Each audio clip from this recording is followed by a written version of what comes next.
Bienvenidos y bienvenidas al magazine de Biosfera Televisión. Vamos a empezar el programa hablando del sector agrario. Y es que la comunidad regante de Lanzarote lleva celebrando desde el pasado mes de mayo, una jornada, la jornada del agua agrícola en Lanzarote, precisamente un poco para sensibilizar a la población, por un lado por el uso de los cloratos y también cómo mejorar esa agua agrícola que al final es la que riega nuestro campo y es la que hace que al final nos comamos esos productos tan buenos que tenemos en la isla de Lanzarote. Y hoy, esta tarde, a las 6, en el Monumento al Campesino, va a continuar la jornada, que es la última, y va a venir Luis Miguel Ayuso. Bienvenido. Muchas gracias. Es usted doctor en Ciencias Químicas, pero a la misma vez es jefe de departamento del Centro Tecnológico Nacional de Conserva y Alimentación. Eso es. Primero, para que la gente lo sepa, que ese centro, que bueno, aquí la verdad que no se conoce mucho, tiene su sede en Murcia, que Murcia y Lanzarote también ahora veremos que podemos estar un poco relacionados. Okay. Bueno, te cuento un poco, Domingo. Primero, gracias por invitarme a este programa. El Centro Tecnológico Nacional de la Conserva y Alimentación, como tú has dicho, tiene su sede en Murcia, en Molina de Segura más concretamente. Hay que pensar que la región de Murcia es una región muy potente en el tema del sector agroalimentario, tanto en producción agrícola como en transformados. Entonces, el Centro Tecnológico es un centro técnico, es un gran centro de I+D, que lo que hace es desarrollar tecnología, promover conocimiento, de tal manera que nuestro objetivo principal es desarrollar la capacidad, la competitividad y la capacidad tecnológica de la industria agroalimentaria. No solamente de la región de Murcia, porque como bien dice nuestro nombre, Centro Tecnológico Nacional, somos de ámbito nacional. Nuestros responsables, el Centro Tecnológico es una asociación empresarial, es decir, que nuestros responsables, nuestros jefes, entre comillas, son las propias empresas. Nosotros tenemos asociadas más de 110 empresas, no solo de la región de Murcia, la mayoría evidentemente sí, pero también de ámbito nacional. Tenemos empresas de prácticamente todas las regiones de España y colaboramos al año con más de 500 empresas dándoles servicios de diferente índole, servicios de calidad, servicios tecnológicos. Tú, como has dicho muy bien, yo soy el responsable del área de agua y medio ambiente. El agua y el medio ambiente actualmente en Murcia lleva ya muchos años siendo un tema prioritario, primero por la escasez hídrica que tenemos y segundo porque Murcia también es pionera a la hora de protección del medio ambiente, de normativa y leyes que protegen el medio ambiente que las empresas tienen que asumir y en eso estamos ayudándoles un poco también. Entonces, claro, el agua es fundamental para Murcia, el agua es fundamental para ir a Lanzarote, pero claro, hay poca agua y allí ¿cuáles son, qué tipos de agua se utilizan de riego en Murcia? Sí, bueno, primero decir que mi centro está más orientado, o sea, nuestro fuerte es la industria agroalimentaria, sería la fase de transformación de esa parte, de esa producción agrícola.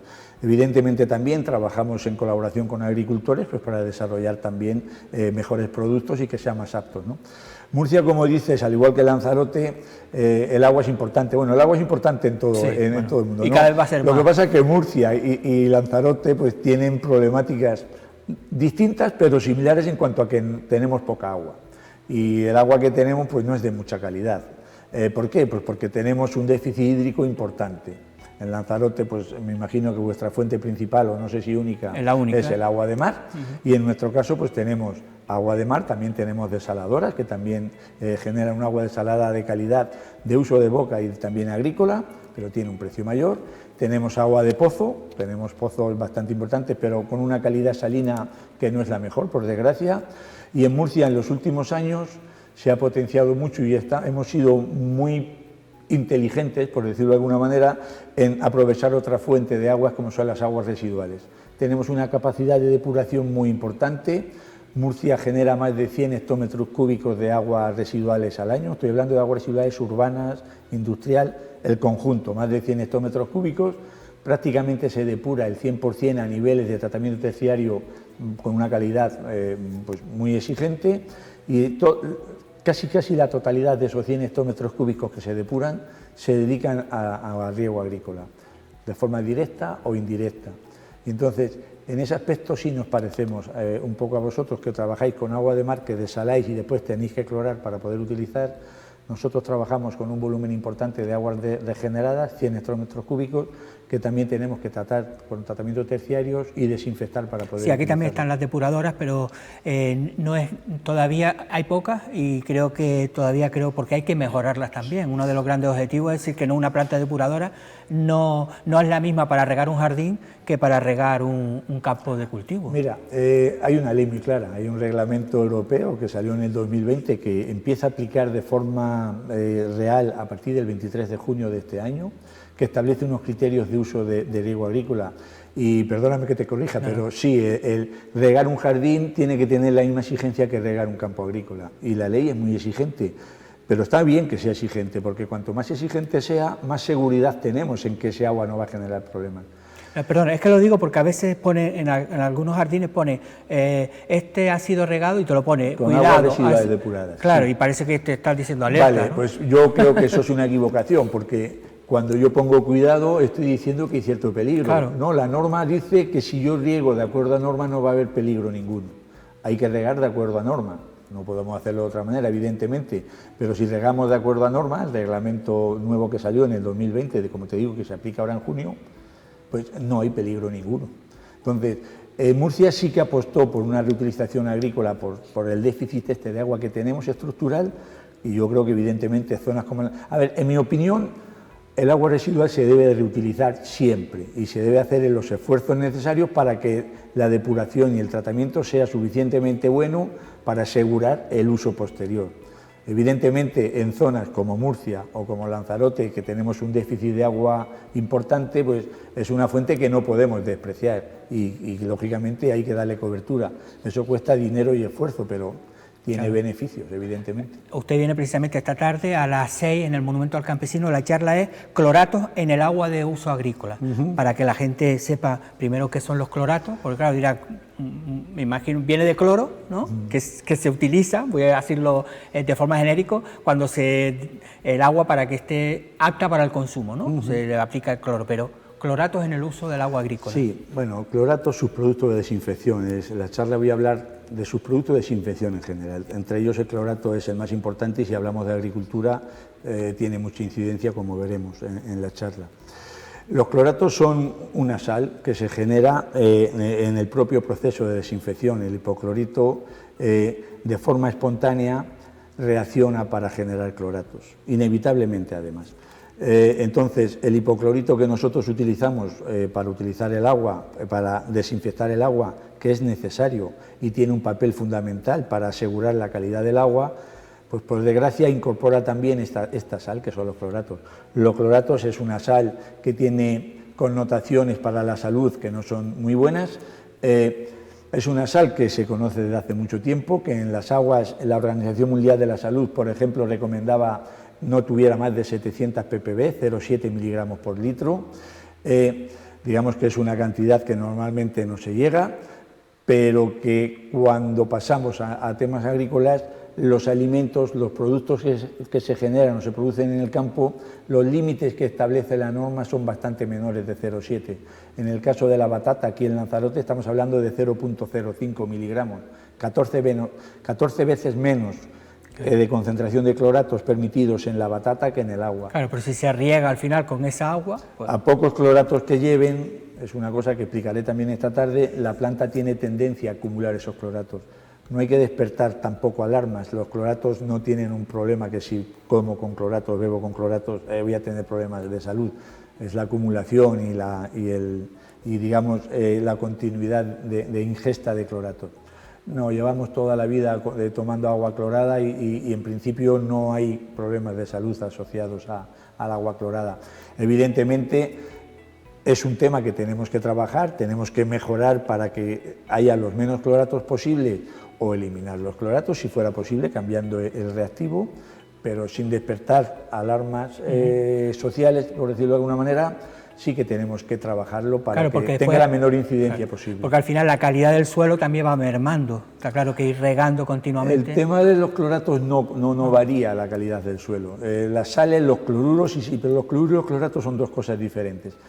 No, el tema de los cloratos no afecta a la calidad del suelo. El tema de los cloratos va acompañando al agua como puede acompañar los nitratos o puede acompañar cualquier sal. El problema es que los cloratos Hay una legislación que establece unos mínimos por encima de los cuales no debe de haber, y bueno, en el agua clorada, aquellas zonas donde utilizamos aguas de riego cloradas, que no es lo habitual, por otra parte, porque un agua de pozo no se clora para regar, o un agua de un río no se clora para regar, un agua desalada, en mi opinión, tampoco se debería de tener que clorar para regar, pero en este caso en Lanzarote sucede por la dinámica de trabajo que tenemos.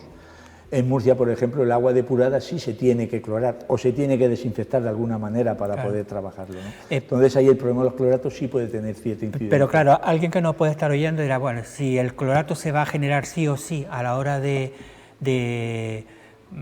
potabilizar el agua, ¿qué podemos hacer para poder regar el campo? ¿Qué agua podemos usar? Lo que yo les comentaba, por ejemplo, en la charla que tuve ayer con la comunidad de regantes de aquí de Lanzarote, con las personas responsables, hombre, lo ideal sería no clorar el agua desalada. Bajo mi punto de vista no sería necesario clorarla. Separar efluentes, el agua de boca, el agua de consumo que tenga su camino de desinfección, que debe de tenerlo, y va a cumplir y cumple la norma suficientemente bien, pues que tenga ese camino, y el agua utilizada para riego que no sufriría cloración. Si eso no fuera posible por las circunstancias que fueran, pues se puede mejorar la gestión del hipoclorito. El hipoclorito dismuta o reacciona para generar cloratos, pero está favorecido por altas temperaturas, por pHs, en fin, hay algunos condicionantes que pueden mejorar que el hipoclorito genere menos clorato. No voy a eliminar los cloratos totalmente, pero puedo minimizarlos de tal manera que el contenido sea lo más pequeño posible para que la incidencia en el cultivo pues también sea la menor posible. Claro, lo que está claro es que hay que empezar también un poco a sensibilizar, ¿no? Sobre todo a la clase política, que son los que al final son los que invierten ese dinero, bueno, y también los ciudadanos. Si los ciudadanos cada vez exigimos más, pues está claro que habrá que ir hacia ese espacio ideal, ¿no?, de riego. Efectivamente, yo sigo proponiendo, vine hace 2 días, me estoy enterando ahora un poco de cómo está la situación y estoy dando mi opinión técnica. Evidentemente no conozco todos los demás factores que están afectando al tema de la gestión del agua en Lanzarote, ¿no? Yo desde fuera y con lo que veo insisto, el agua desalada no tiene por qué tener cloración para la hora de utilizarla como riego agrícola. Si no cloro, evito 100% el problema de los cloratos, sería la vía más útil.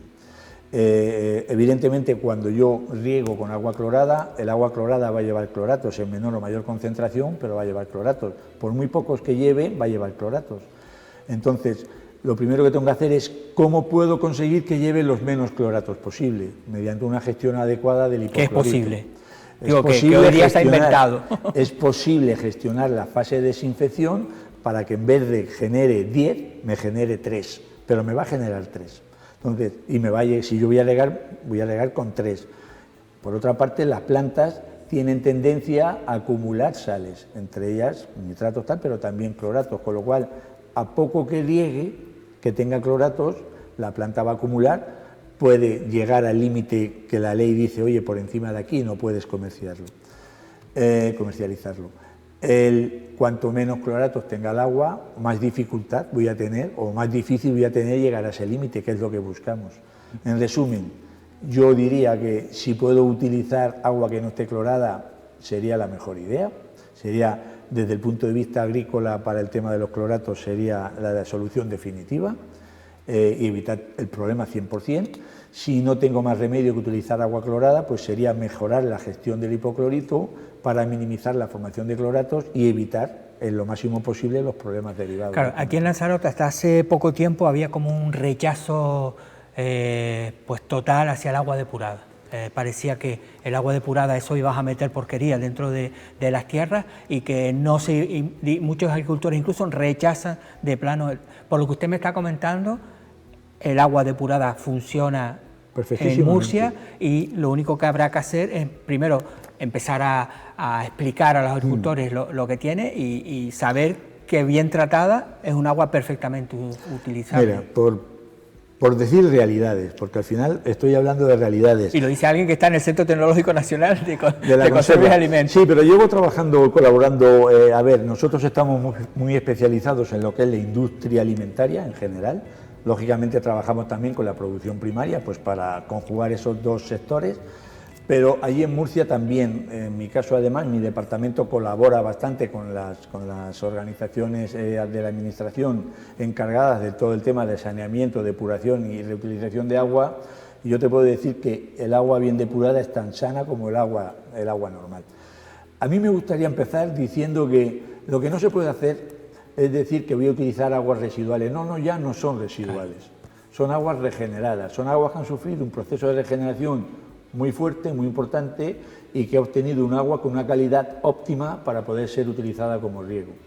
Hay una norma, en España salió un decreto, un real decreto en el 2007 que estableció unos criterios. Europa ha editado o ha establecido un reglamento que salió en el 2020 mucho más exigente que el 2007, que asegura que quien utilice el agua regenerada en esas condiciones no va a tener ningún problema. Precisamente para evitar esa susceptibilidad. No, es que es agua residual. No, señor, ya no es agua residual. Es agua regenerada con una calidad óptima de acuerdo a norma. Y esa calidad que establece la norma es absolutamente segura. Claro, y además en Lanzarote tenemos una industria turística que genera volúmenes inmensos de agua para depurar, porque si no, además yo creo que también la normativa ya prohíbe que esa agua no se depure, lo que habrá que empezar, hace ya años que no por se eso, permite. Tratarla quizás de la forma más correcta posible para que una vez que entre en el campo todo el mundo sepa que esa agua es perfecta. A ver, la depuración de las aguas exige esfuerzo, exige inversión, eso es inevitable. Pero el objetivo de la depuración es lo que tenemos que tener claro. No es lo mismo depurar para verter a un cauce que se va a mezclar con otra agua que tiene un criterio de calidad, el que sea, que depurar, por ejemplo, para reutilizar para riego de jardines o para riego agrícola, que tiene que ser mucho más exigente. Y de hecho lo es, y de hecho se cumple. Entonces, yo te diría que incluso la norma de ahora es tan absolutamente exigente que ya está proponiendo encima de la mesa, por ejemplo, el tema este de los cloratos, los subproductos de invención, ya lo Creo que ponen ustedes encima de la en mesa. eso han hecho un estudio precisamente sobre eso. Hemos creo hecho que muchos estudios respecto a la reutilización agrícola de aguas regeneradas. Tenemos estudios de toda naturaleza, desde el punto de vista microbiológico, salino, presencia de posibles contaminantes, microcontaminantes, fármacos, fitosanitarios, subproductos de invención. Llevamos muchos años trabajando en el tema, precisamente para asegurar esa calidad. Yo voy un poco más lejos. Yo creo que la importancia de estos estudios y poder hablar aquí de estos resultados es, pues, confiar que la gente, o hacer que la gente confíe en la seguridad de esas aguas. No se le llame aguas residuales, ya no son aguas residuales, son aguas regeneradas. Vamos a llamarlas regeneradas con una calidad muy buena para poder utilizarlas para lo que es, para el riego agrícola, evidentemente no de consumo, pero sí para el riego agrícola. Y además estamos en un periodo de transición energética, de cambio climático, y no se puede desperdiciar ni una gota de agua. Yo lo he dicho al principio, yo creo que Lanzarote, igual que Murcia, pero Murcia, que lo conozco muy bien, no puede permitirse el lujo de perder 100 hectómetros cúbicos al año. 100 hectómetros cúbicos de uso de agrícola es un volumen de agua muy importante. Bueno, ¿no? y en Lanzarote tenemos un problema que usted no lo sabe, que el 50% del agua que desalamos se pierde por las tuberías. Es decir, que eso ya es otro problema. Es otro tema. Bueno, para que lo sepa, para decir que eso bueno. también aquí es otro grave problema, porque claro, si de 100, te digo 50 lo mismo se que el tema de la pierde. depuración, Domingo. Trabajo, conocimiento e inversión. Bueno, gracias por venir. Ya lo saben, esta tarde a las 6 en el Monumento al Campesino, si quieren conocer un poquito más de riego agrícola del sector primario, acérquense por allí, la entrada es gratuita, así que pueden ir y si después se pueden tomar alguna cosita. Encantado. Seguro. Y si quieren atenderé a las preguntas que quieran hacerme y que dentro de mi conocimiento pueda decirlo, encantado. Bueno, pues muchas gracias y nosotros ahora vamos a continuar por de algo que también les interesa al campo, que es del tiempo, así que vamos a ver la previsión y después continuamos.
Bueno, hace unos días en el municipio de Tía celebraban el centenario de Doña Domitila Padrón. Nosotros queremos hacerle, porque se nos había pasado la verdad, pero queremos darle, bueno, unas felicitaciones de nuestra parte, porque la verdad que es una mujer muy valiente, una mujer luchadora del municipio de Tía. Así que vamos con este centenario y continuamos. ¡Cumpleaños feliz!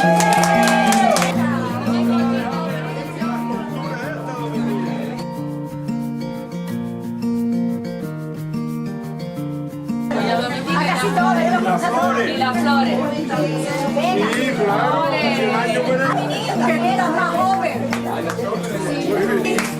Cumpleaños feliz, te deseamos todos. Cumpleaños feliz.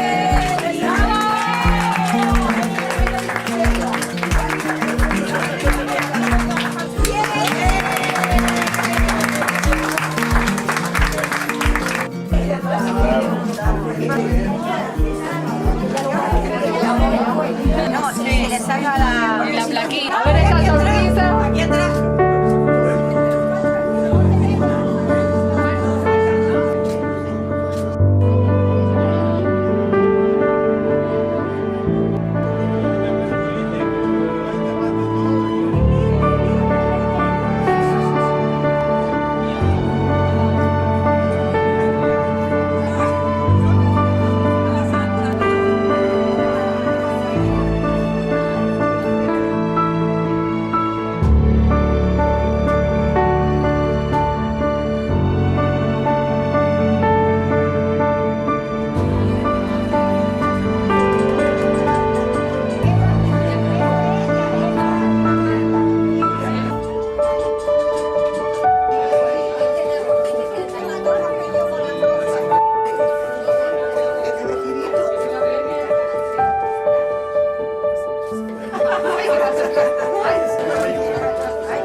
La verdad que así da gusto cumplir 100 años. Nosotros vamos a continuar ahora en el almacén. Esta mañana se presentaba una exposición que se inaugura mañana viernes, pero se presentaba hoy de Eduardo Manrique. Nosotros hemos estado allí, hemos hablado con José Betancor, el técnico del Cabildo de Lanzarote, y también con Eduardo Manrique y el comisario de la exposición, David Machado. Lo vemos y continuamos en el programa. Nos encontramos esta mañana en el almacén del área de cultura del Cabildo de Lanzarote con motivo de la presentación a los medios de comunicación de los 4 proyectos expositivos que vamos a desarrollar desde el 9 de junio hasta el 16 de septiembre de este año dentro de la programación de artes plásticas y visuales del Cabildo de Lanzarote. En esta ocasión tenemos en la Sala Cubo el proyecto expositivo Ataraxia del artista lanzaroteño Eduardo Manrique, un proyecto curado por David Machado, gestor cultural y comisario independiente. En la Sala Aljibe tenemos el proyecto expositivo Calima Purpurina del artista Marina Spear, que está comisariado por Lana Corujo, ilustradora, escritora y también gestora cultural independiente, y se complementa con la intervención mural de Sara Fratini, el Jardín de Verbena, que se enmarca dentro del proyecto junto con el de Marina Spear dentro del encuentro literario Verbena. Y luego, por último, pero no menos importante, una videoinstalación del artista multidisciplinar Moisés Fleita en la Sala Oscura, que se llama Self-Sheet. Estos 4 proyectos muy distintos entre sí, muy singulares cada uno de ellos, pero con una alta calidad artística, con unos artistas muy comprometidos con su trabajo, con su metodología y con una forma de entender el arte y la cultura contemporánea que, como siempre hacemos desde el almacén, apoyándolos y visibilizándolos e intentando que la producción artística, en este caso con artistas locales y foráneos, se complemente. En este caso, el desarrollo de casi toda la obra está muy, muy en el contexto de mi pasión por la geometría y el desarrollo de esa geometría. Quizás todos los elementos están en el contexto de la deconstrucción. O sea, todos los elementos que veo desarrollados por la carpintería, la carpintería en este caso de Ribera, o puede ser también otra de las fuentes de inspiración, la construcción de los aviones, la arquitectura. Y bueno, en todo ese contexto abstraigo muchos elementos y luego, claro, los aplico a la escultura sobre todo, y en este caso también los collages, los dibujos.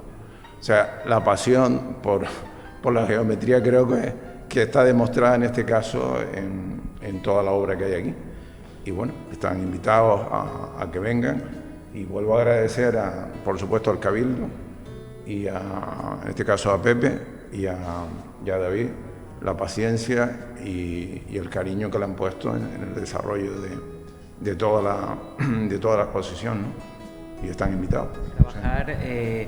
Luego trabajar contigo, trabajar en la exposición Ataraxia, Sí. ha sido para mí un hilvanar conexiones, establecer conexiones entre las distintas personas, ¿no? Sí. De cómo empezamos a trabajar juntos a cómo hemos acabado. Siempre ha habido un proceso de ir poco a poco, Sí, ir claro. conociendo en profundidad las piezas que Sí. se van a exponer, y al final el discurso y también la museografía y cómo hemos organizado las salas de exposiciones, al final lo que quiere tejer es un camino fluido, bueno, claro. que al final tú hablas mucho de eso, de la fluidez del tiempo, de la tranquilidad, del propio concepto Ataraxia. Sí, Refleja claro. la tranquilidad, ¿no? Sí, sí, sí, y es sí, algo sí. también que hemos querido hacer patente en esta sala de exposiciones. Ya.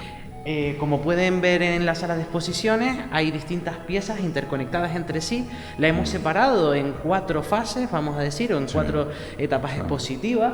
Por un lado está una parte dedicada al collage, por otra parte está dedicada hacia la pintura digital, otra dedicada a la colección personal del artista, que son obras que el artista no se desprende nunca, que siempre conserva como un reflejo de su actividad Sí, claro. personal. Y luego tenemos otra parte dedicada a la escultura, porque no podemos olvidar que Eduardo se considera un escultor ante todo. Es un artista multidisciplinar, pero siempre enfocado en la escultura. Así que les invitamos a que vengan a la exposición Ataraxia y disfruten de este, Sí. Muchas este gracias. evento.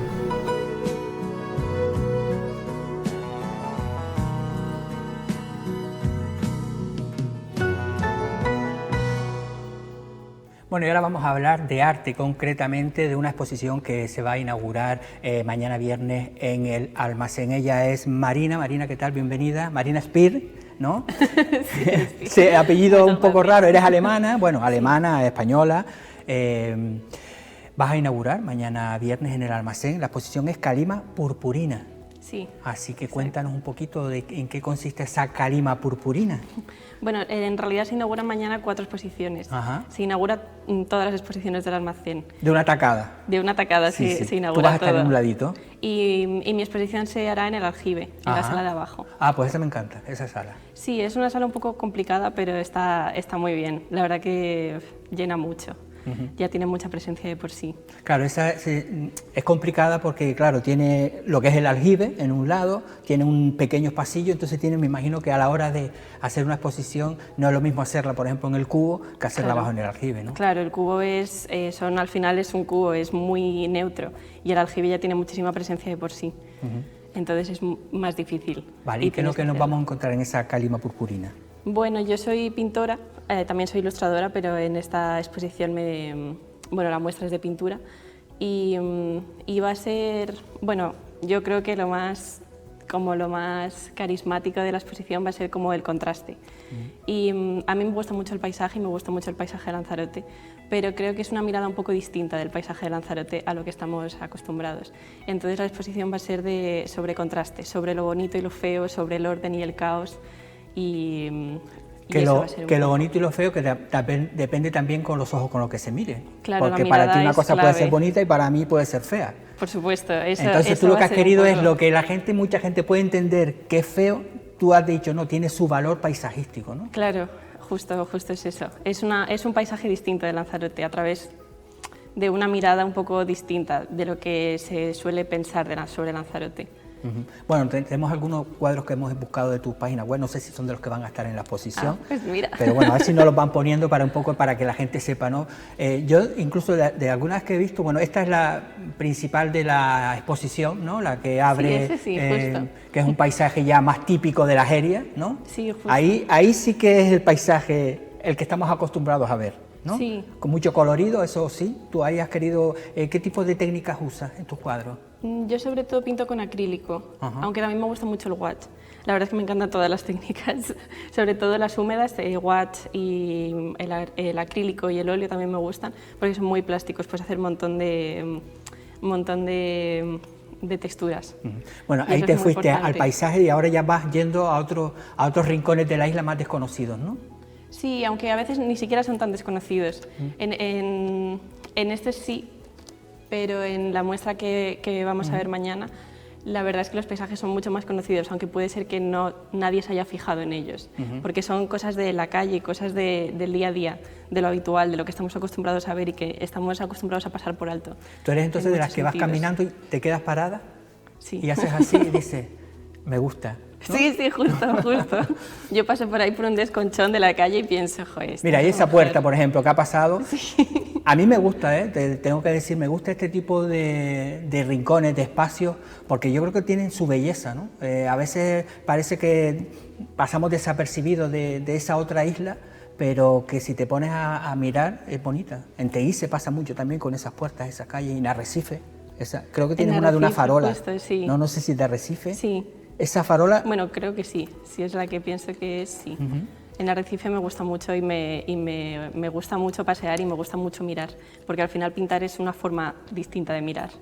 aunque en O una Arrecife forma. también te puedes cabrear mucho, a veces por las inconsciencias que hay precisamente. Hay de eso. todo, la Pero tú verdad. has querido también darle ese lado bello, ¿no? a la ciudad, en Arrecife, hablando en Sí, concreto. y a ¿no? veces ni siquiera es el lado bello, sino cosas que a mí me interesan, aunque sean feas, a mí me gusta magnificarlo de alguna manera. Y no hacerlo bonito, sino mostrarlo como es y como yo lo veo. ¿Y cuál es ese proceso precisamente? Desde el momento en que tú vas por ahí caminando, te quedas con un lugar, ¿cuál es el proceso para decir, quiero hacer un cuadro con esto? Pues ¿Haces una trabajo, fotografía, te quedas un ratito sentada, vas varias veces al mismo sitio? pues trabajo de muchas maneras. La verdad es que últimamente estoy muy encantada con el hecho de pintar en el sitio y entonces hago un ejercicio que es ir un día y ese día solo dedicarme a pasear y a mirar. Y al día siguiente llevarme todas mis cosas, mis bártulos de pintura y pintarlo directamente ahí. Entonces muchos de ellos son apuntes pequeñitos, pero que son tomados en el mismo sitio, como si fuese una foto, pero en vez de una foto es una pintura. Y no es porque sea una foto o una pintura, sino porque miras de manera distinta cuando vas a dibujar o vas a pintar algo. Es decir, que si vamos por ahí, te vemos en una esquinita con tu libretita y eso que estás ya trabajando, ¿no? Eso es que ya he ido el segundo día, sí. Eso que ya he Eso ido es que ya he mirado bien. El segundo día. Claro, cuéntanos un poco de tu trayectoria, también un poco para saber un poco por dónde has estado, cómo empezaste aquí en Lanzarote a pintar. Jope, pues yo Porque estudié... también has estado en Alemania también. Sí, yo estudié, bueno, mi madre es de Madrid, mi madre es española y mi padre es alemán. Yo nací en Alemania, pero me mudé con 2 años a Madrid. Y entonces yo estuve 20 años viviendo en Madrid. Y yo estudié Bellas Artes en la Complutense de allí, de Madrid, y me fui de Erasmus a Alemania. Y en el año justo que me fui de Erasmus, mi familia se mudó a Lanzarote. Entonces fue un momento de cambio completo. Total. Porque fue total. Yo me fui a Alemania y ese año, mientras tanto, mi familia estaba en Lanzarote, entonces yo no tenía dónde volver y volví aquí.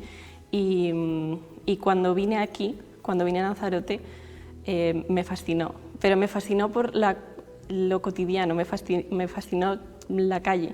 Sí, no el irte al Parque Nacional, ¿no? Que a lo mejor esa imagen tenemos bucólica, sino el día a día, ¿no? Sí, también me fascina, Sí, pero bueno, el paisaje es increíble, pero también hay otro tipo de paisaje que no queremos ver y que está en las calles de Arrecife, que está en las calles, en las caletas, que está en sitios que pasas por alto, que no quieres ver porque esas cosas son feas, entonces no quieres verlo de por sí. Entonces a mí me fascinó mucho eso y entonces empecé a pintar con referentes de Arrecife primero y luego empecé a indagar más y a mirar más y a pensar más y con eso un poco en mente es con lo que estuve trabajando. Y luego realmente yo no he mostrado mucho mi trabajo, porque a mí me cuesta muchísimo eso. Pues Los hay que artistas tenemos hacerlo, un hay que poquito de hacerlo. problemas con eso a veces. Y el año pasado me salió la oportunidad de exponer en el Castillo de San José, en el MIAC. Sí. Y ahí fue la primera vez que yo expuse esos cuadros aquí en Lanzarote, porque los expuse una vez en Alemania también. En Alemania también has estado. Que sí, también sí. es una movida, porque claro, los alemanes vienen mucho a Claro. Lanzarote. Y ellos entonces dicen, muchas oye, que veces esto no es reconocían- Lanzarote, ¿no? Reconocían eso, sí, Ah. y al revés, les gustaba mucho, porque reconocían partes de la isla, los que habían estado, y otros simplemente no. Pero, Claro, sí. a veces cuesta el querer hacer un lugar que a lo mejor aparentemente es feo, darle esa otra dimensión, ¿no? Sí. Pero hay que cambiar la mirada a veces también, ¿no? A la hora de mirar tus cuadros, me imagino que también la gente tiene también que hacer ese ejercicio, ¿no? Sí, Ese- justo. Hay que ir un poco con la mente abierta y no esperar más que el caos, de alguna manera. El orden en el caos y también todo lo contrario. Ujú. Tú decías pintura, pero también eres ilustradora, ¿no? Sí, Ajá. sí, yo, bueno, con la ilustración al final es con lo que más o menos me gano la vida de cierta manera y trabajo para editoriales y con una tienda online donde vendo pues pequeñitas piezas de merchandising y cosas así. Ujú. ¿Y qué diferencia hay? Es decir, que ganarte la vida, evidentemente, pero también es algo que te atrae, ¿no? Pero cambias un registro, ¿no? Sí, la verdad es que sí, pero en eso estoy intentando trabajar un poco, porque claro, este es como una crisis que tenemos algunos, porque tenemos ciertos dos registros, como tú dices, que uno es el de la pintura y otro es el de la ilustración, y a mí me gustaría juntarlos los dos y que fuera todo una única cosa. Bueno, eso es trabajo, entonces. Es trabajo, muchísimo Es trabajo. Y, tenemos, creo que de un libro que tú también has hecho que se llama Al otro lado del bosque, es una de tus ilustraciones. ¿Es el único libro que tienes? Así, mira, ese tenemos, ¿no? Esa ilustración Sí, es tuya, ¿no? Sí, y Sí. justo ese es para el editorial de Anaya.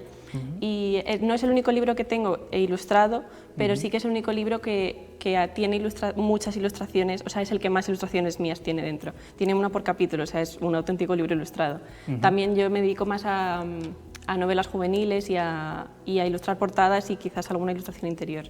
Eso es sobre todo lo que más he trabajado, pero también me gustaría... La verdad que las ilustraciones también, la gente joven, el dibujo, ¿no? El tema del manga que es muy actual, pero digo que cada vez más parecía que nos habíamos quedado en los tebeos, ¿no? Pero que ha ido evolucionando y la ilustración cada vez tiene un papel más importante dentro del arte. Sí, ¿no? y eso me alegro muchísimo de que haya pasado, la verdad.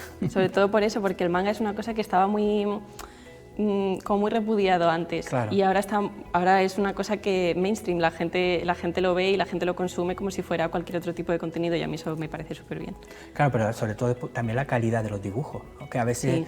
pensamos que una ilustración es mucho más fácil, pero es más complicada. No sé si a la hora sí. de hacer una ilustración o hacer un cuadro, ¿cómo va de tiempo uno y otro? Bueno, eso depende mucho de la persona.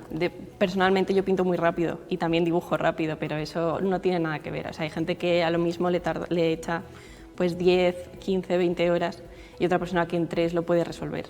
Pero vamos, eso es completamente personal. Esta exposición está dentro también del encuentro de un encuentro literario, ¿no? Sí, de más o verbena. menos, porque, bueno, como dije antes, se inauguran 4 exposiciones y una de ellas es un mural de Sara Fratini en el que hace una oda al Festival de Ilustración Festival de Literatura de Verbena.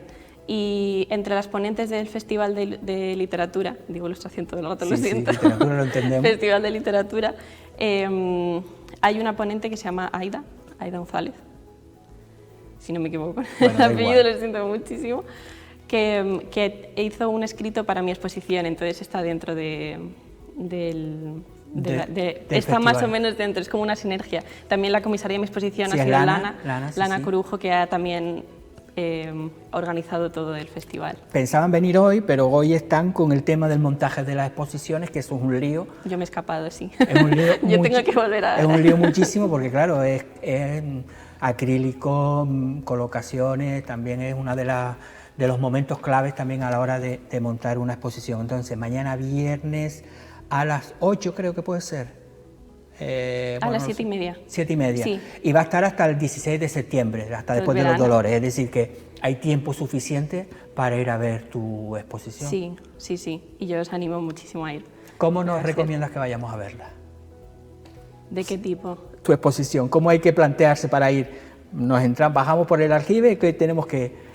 Si tenemos que ir con un espíritu abierto, con una mente, ¿cómo crees tú que deberíamos ver esa exposición? Pues de una manera, no hace falta ir de una manera muy concreta, pero sí pensar de una manera más fresca y con ganas de mirar distinto o de encontrar ciertas cosas que de normal no te fijarías en ellas. Y hay ciertas cositas que están un pelín escondidas que yo os animo a buscar. Claro, porque hay como una de las galerías del aljibe, de la más escondida, que ahí generalmente suelen haber a veces montajes, porque no hay ningún tipo de montaje audiovisual, ¿no? No, en esta no, es todo pintura.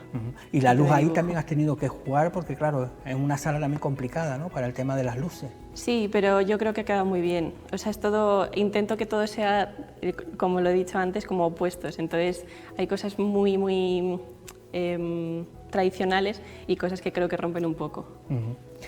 Pues Marina, para hacer tu primera entrevista yo creo que bien, ¿no? Ah, sí. Aprobada, ¿no? Muchas gracias. Esperamos verte de todas formas en la próxima exposición. Ya iré por a verla por ahí, ya te mandaré un Sí, WhatsApp porfa. para decirte que me ha gustado o no. Seguramente Por que favor. sí. Te mandaré el WhatsApp con una foto para que sepas que he estado, ¿eh? Porque a veces pasa, Sí, sí, he ¿no? ido, pero te mandaré la prueba. Y yo te traeré una postal a la próxima. Una postal. Pues nada, gracias por venir y a todos ustedes, pues nada, les recomendamos que vayan mañana, que se acerquen por el almacén. La verdad que una auténtica locura de exposiciones que ya iremos nosotros seguramente la próxima semana. Intentaremos estar con Eduardo Manrique, que también expone en el almacén, así que eso sí. seguramente vamos a hacer una tournée por esas salas del Centro Insular de Cultura, el almacén. A todos ustedes les esperamos aquí mañana para contarles nuevas historias.